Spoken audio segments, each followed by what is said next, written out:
নমস্কার, তৃষ্ণার গল্প পাঠের আসরে আপনাদের সবাইকে স্বাগত। আমার এই ছোট্ট আসরে আপনারা শুনতে পাবেন নামী অনামী লেখকের লেখা নানান কাহিনী। আজকের গল্প রাজেশ গঙ্গোপাধ্যায় রচিত নাগাল। এটি প্রকাশিত হয়েছে আনন্দবাজার পত্রিকায় রবিবার 23শে ফেব্রুয়ারি 2025 সাল।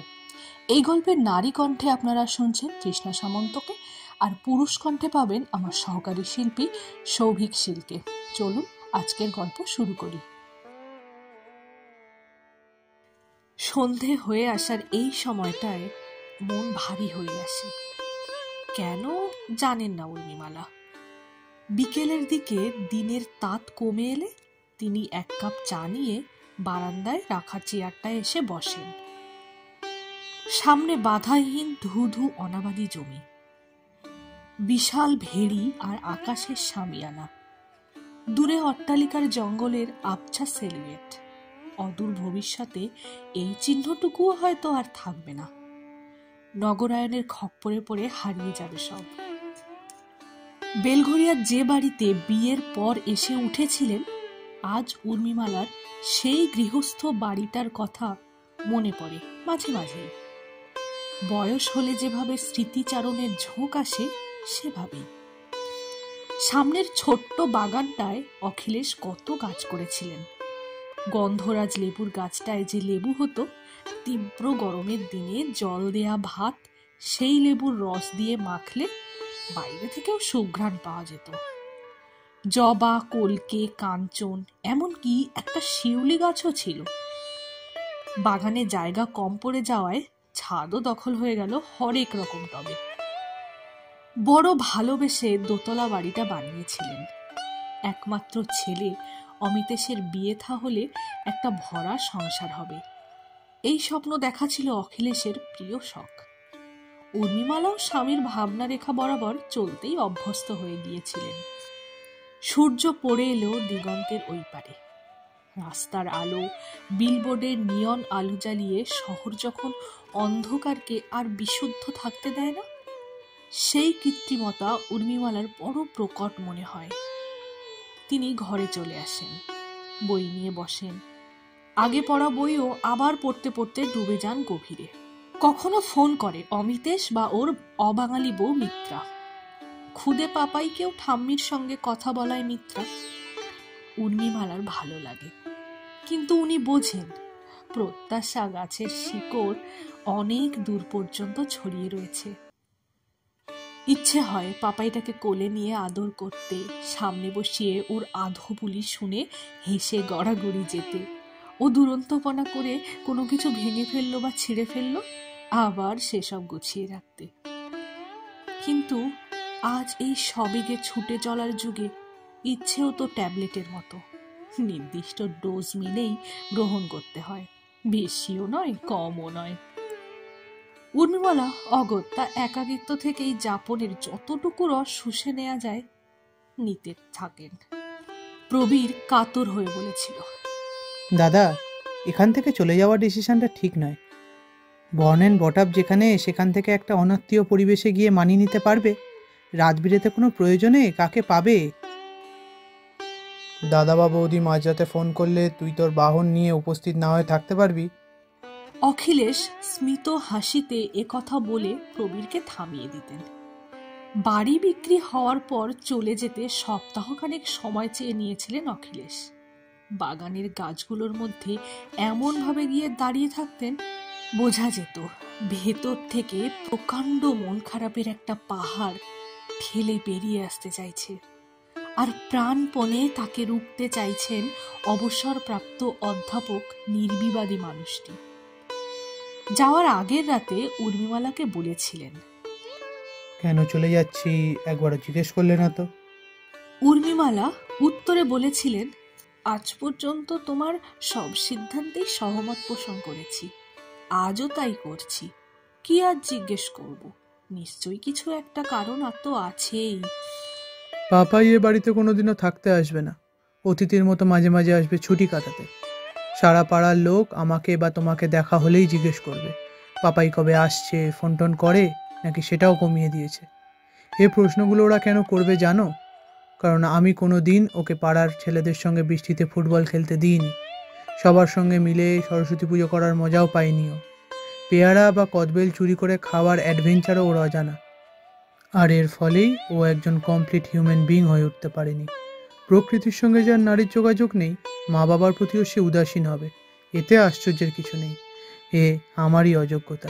কৈফিয়ত দেয়ার ভঙ্গিতে বলে চলা অখিলেশের কথাগুলোয় উর্মিমালার দু চোখ ভিজে ওঠে।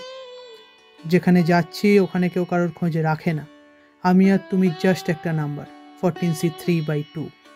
আমাদের যে কোনো প্রয়োজন, শরীর খারাপ ইত্যাদির জন্য লোক হাজির।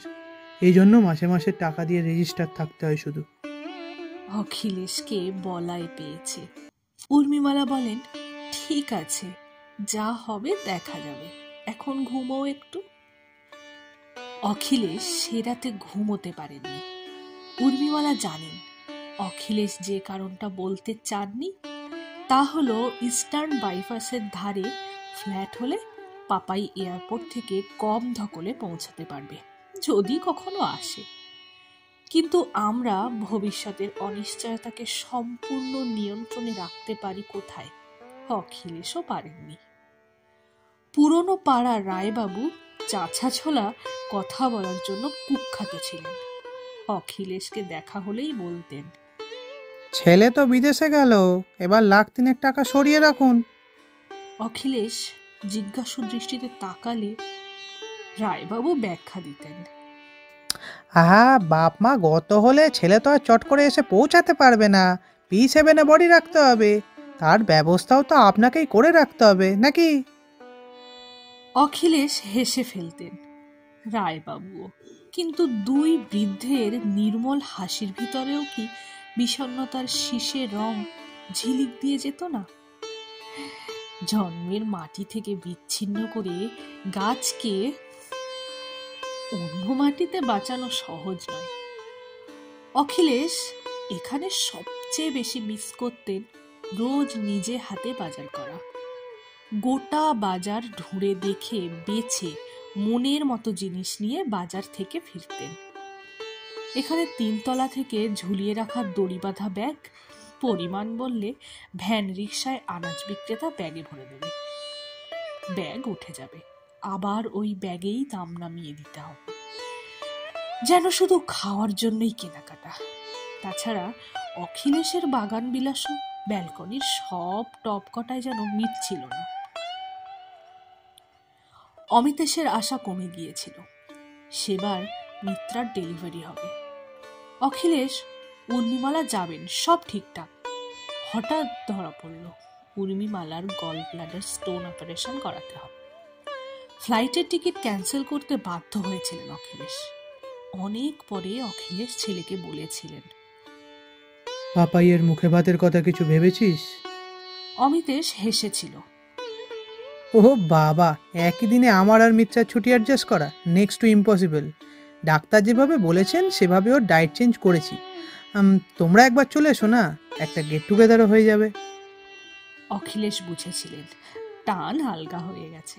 সেদিন রাতে খেতে বসে উর্মিমালাকে বলেছিলেন, জানো উর্মি, শিক্ষক হিসাবে আমি সফল হলেও বাবা হিসাবে আমি চূড়ান্ত ব্যর্থ। কথাগুলো হাহাকারের মতো শুনিয়েছিল।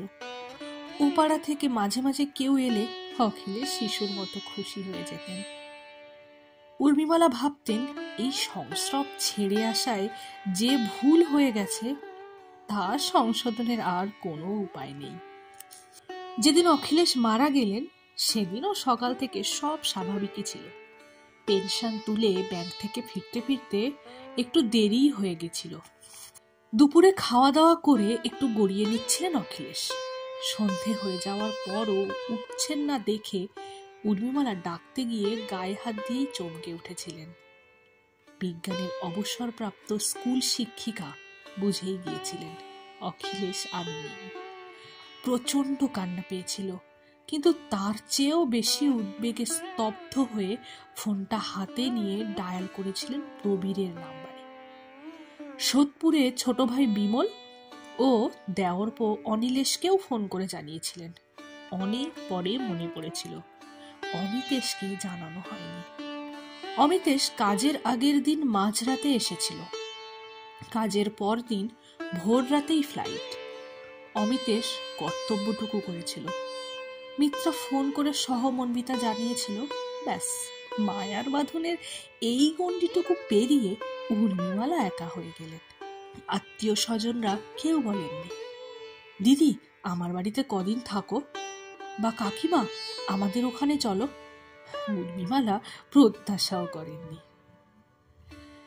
নিজের ছেলেই যখন এসব থেকে অনেক দূরে, তখন আর কার উপর কি প্রত্যাশা থাকতে পারে। তবু মানুষের মন যুক্তির বাঁধানো রাস্তা ছেড়ে বিষণ্ণতার পায়ে হাঁটা পথই বেছে নিতে চায় আনমনে। সেদিন ভোরবেলা রোজকার মতোই 5টায় উঠেছেন উর্মিমালা। হাঁটতে বেরোবেন। চা করছেন কিচেনে, ফোনটা বেজে উঠল। অসময়ে ফোন এলে ধক করে ওঠে বুকের ভেতরটা। স্ক্রিনে ভেসে উঠছে মিত্রা কলিং। কেন জানেন না, ফোনের দিকে হাত বাড়াতে গিয়েও থেমে গেলেন উর্মিমালা। কল কেটে গেল, আবার কল ঢুকলো। মিত্রা বলো। মা। মিত্রার গলার স্বরটা কি কেঁপে গেল? কি হয়েছে Mitra? Amit is no more. এরপর কি কোনো কথা হয়? একজন মা তার ছেলে নো মোর শুনে কি প্রতিক্রিয়া দেবেন? ফোনটা হাত থেকে পড়েই যাচ্ছিল। কোনো ক্রমে ধরলেন, কিন্তু কলটা কেটে গেল। উর্মিমালা রিং ব্যাক করলেন সঙ্গে সঙ্গে, কিন্তু এনগেজড আসছে।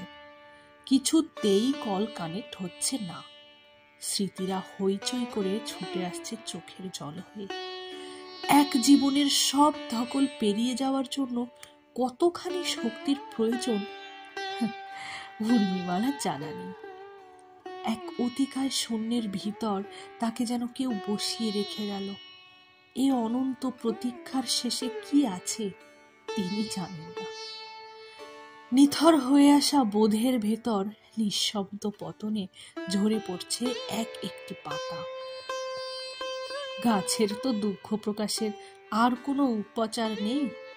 প্রবীর শুনেই সঙ্গে যেতে রাজি হয়েছিল, কিন্তু ভিসা সমস্যায় হয়ে উঠল না। 73 বছরের বৃদ্ধা একাই চললেন মৃত সন্তানকে শেষ দেখা দেখতে। জীবন কখন যে কোন অনভিপ্রেত সামনে এনে উপস্থিত করবে এবং তাকে এড়িয়ে যাওয়া যাবে না কিছুতেই, এ নিয়ে আগাম ধারণা থাকে না বলেই আমাদের বিদ্ধ হতে হয়। অনুপেক্ষণীয় ক্ষরণের কাছে নিঃস্বার্থ সমর্পণ ছাড়া উপায়ান্তর থাকে না। উর্মিমালার দু চোখ থেকে গাল বেয়ে নামছে আজীবনের অশ্রু সম্বল। পাশের সিটের একটি অল্প বয়সী ছেলে কথায় কথায় উর্মিমালাকে সঙ্গ দিল গোটা যাত্রাপথ। হিথ্রো এয়ারপোর্টে যখন নামলেন, তখনও অপত্য স্নেহের কাতরতা তাকে একই রকম আচ্ছন্ন করে রেখেছে। ছেলেটি বলল, আমি আপনাকে পৌঁছে দেব। উর্মিমালা বললেন, তাহলে তো উপকারী হয়, কিন্তু তোমার অসুবিধা হবে না তো? ছেলেটি হেসে মাথা নেড়ে জানালো, তার কোনো অসুবিধা হবে না। অমিতেশ যেন ঘুমিয়ে আছে, ডাকলেই উঠে পড়বে। দীর্ঘদিন যেভাবে যোগাযোগ নেই, প্রবাসী হওয়ার পর থেকেই অচেনা মানুষ হয়ে গেছে। বাবা মায়ের প্রয়োজন ফুরিয়েছে জীবনে।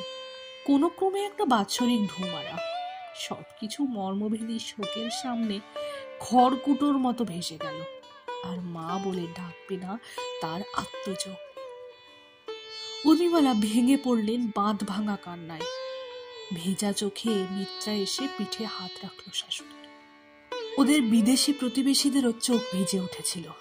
শোক মানচিত্রের বেড়া মানে না।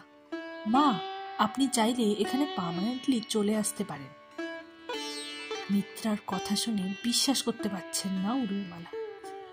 আপনার ছেলে অনেকবার ভেবেছিল এই প্রস্তাব দেবে, কিন্তু দেশ থেকে এখানে আপনারা আসবেন কিনা এ নিয়ে সংশয় ছিল ওর মনে। মিত্রা থামল।